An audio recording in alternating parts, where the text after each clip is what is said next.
Aqui na nossa companhia está o Presidente do Governo Regional dos Açores, Vasco Cordeiro. Muito boa noite. Boa noite. Segundo o Presidente da Câmara de Praia da Vitória, a redução dos efetivos americanos vai provocar 25% de desemprego no Conselho e uma recessão de 30%. O que é que o senhor vai fazer para resolver este problema? Em primeiro lugar, uma boa noite, José Rodrigo Santos, e boa noite também a todos aqueles que nos acompanham. A decisão norte-americana que foi reconfirmada no passado dia 8 tem efetivamente um impacto gigantesco, quer na economia da Ilha Terceira, quer na região autónoma dos Açores. Apenas para lhe dar uma ideia, nós estamos a falar de um incremento na taxa de desemprego na Ilha Terceira à volta dos 55% e um incremento na taxa de desemprego da região à volta dos 16%. Uma queda do produto interno bruto avaliado pela ilha que anda à volta dos 6,1% pontos percentuais e no caso dos Açores 1,3 pontos percentuais. Porque isto não é só o problema dos portugueses que deixam de trabalhar lá, é também dos americanos que deixam de consumir na ilha. Exatamente. Toda a economia da ilha acaba por ressentir-se, e a economia dos Açores, a avaliar por estes números que acabei de lhe transmitir, ressente-se desta decisão norte-americana. E aquilo que nós temos vindo a preparar, e há cerca de 2 anos a esta parte, fizemos-lo de forma reservada, e já o apresentamos na passada sexta-feira aos presidentes das câmaras municipais da Ilha Terceira e ao presidente da Câmara de Comércio também da Ilha Terceira, foi um plano de revitalização da economia da Ilha Terceira que passa por diversas componentes. Em primeiro lugar, um cuidado muito particular com a situação dos trabalhadores.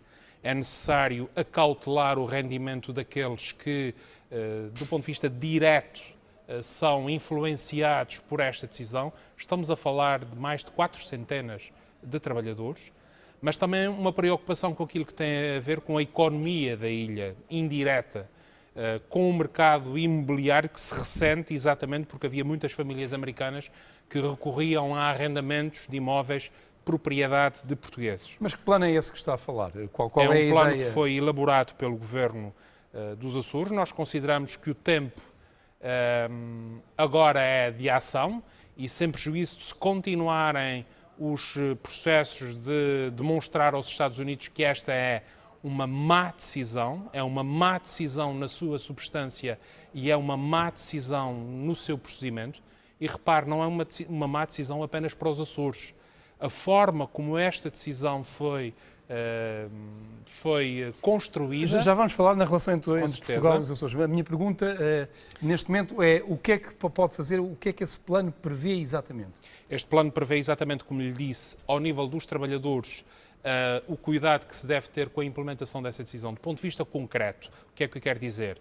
Nós devemos privilegiar na manutenção do seu posto de trabalho os trabalhadores mais novos, aqueles que estão mais perto da idade da reforma, têm mecanismos de proteção que devem ser acionados neste caso. No caso de um casal em que ambos os elementos do casal trabalham na base das lajes, deve haver esse tipo de cuidado. Não estou a perceber. Mas são os americanos que decidem quem é que vão despedir. Sim, exatamente. Então mas como é que pode controlar isso? Mas há um acordo laboral no âmbito do acordo de cooperação e defesa que regula exatamente a forma como estas coisas se devem processar, não apenas estas, regula quer a admissão de trabalhadores, quer as situações de despedimento de trabalhadores. E este é um acordo laboral que está integrado, digamos assim, no acordo de cooperação e defesa, daí que não é uma decisão que se deva processar pura e simplesmente dentro daqueles que são os interesses dos Estados Unidos, mas que se deve reger por este acordo. E é exatamente a contar com isso que me parece que é essencial que Portugal acautele a situação dos trabalhadores.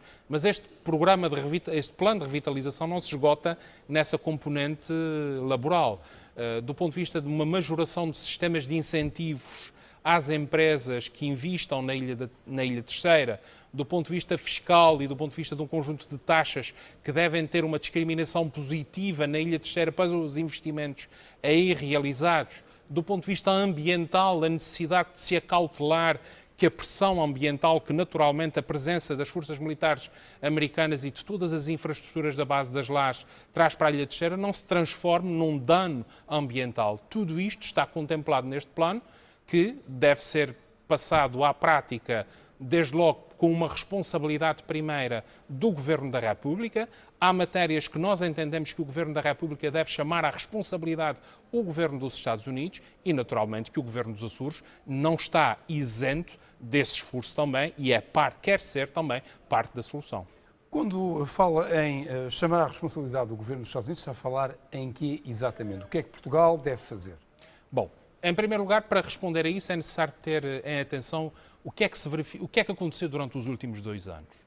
Durante os últimos 2 anos, os mais variados níveis de representação política e institucional do nosso país demonstraram aos Estados Unidos que esta era uma decisão que necessitava de ser modelada. Era uma decisão que, como fora anunciada, não deveria ir avante. 48 horas, aliás, antes do anúncio desta decisão por parte do Governo dos Estados Unidos, o Sr. Ministro de Estado e dos Negócios Estrangeiros dizia que as relações bilaterais poderiam ser afetadas se não houvesse um desfecho positivo ou melhor do que aquele que fora anunciado.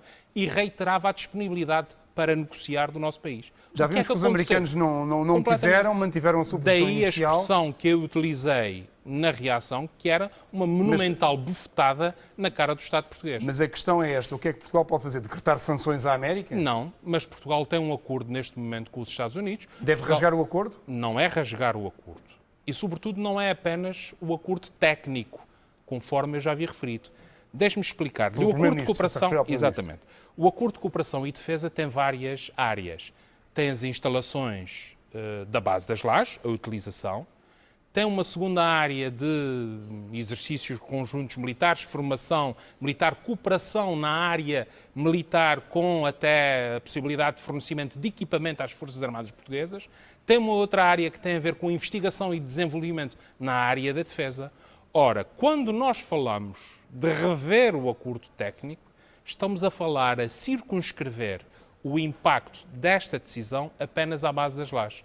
E o que eu acho é que a forma como este processo foi conduzido pelos Estados Unidos merece uma resposta mais firme, mais determinada da parte dos Estados Unidos. Mas o que é isso, uma resposta mais firme e mais determinada? Naturalmente que tem que ser desencadeada a revisão do acordo.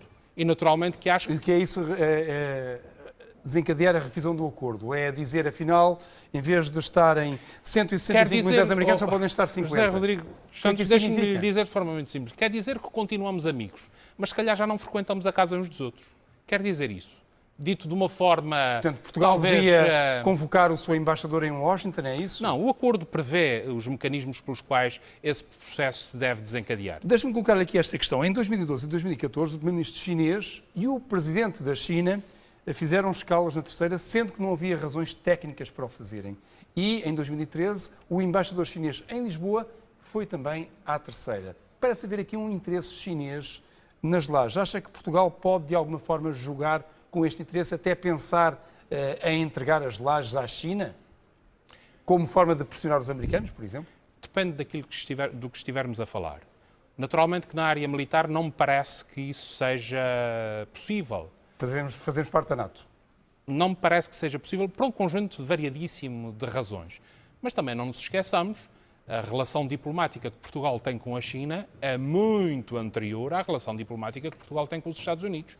E se é certo que, do ponto de vista militar, há muito que nos distingue, do ponto de vista do interesse comercial, se calhar não há assim tanto. O que eu depreendo do que me está a dizer é que, de facto, se deve jogar a cartada chinesa nesta... Não é uma questão de jogar a cartada chinesa. É a questão de avaliarmos as pretensões que podem existir quanto à rentabilização das instalações que existem nos Açores, no meio do Atlântico, para um conjunto de interessados que podem ter comunhão de interesses com os nossos. Vasco Cordeiro, muito obrigado. Eu é que agradeço a oportunidade.